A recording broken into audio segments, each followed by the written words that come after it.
Բարև ձեզ, իմ անունը Արման է, YouTube-ի օգտատերերից մեկը հարցնում էր մեքենայի տակից ինչ-որ բան ա կատում, ոնց իմանամ ինչ ա։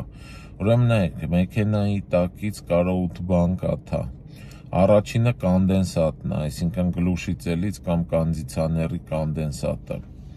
Երկրորդը վառելիքն է, բենզինը կամ դիզելը։ Երրորդը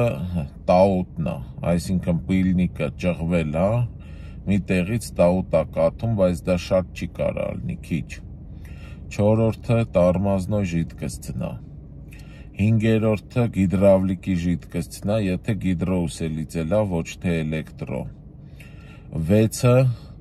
բզիկի ջուրն է, հեղուկը։ 7-ը անտիֆրիզը կարա կաթա, 8-ը մոտորի յուղը։ Հիմա դրանցից թե որ մեկն է կաթում, արդեն պետք է մասնագետ նայի ու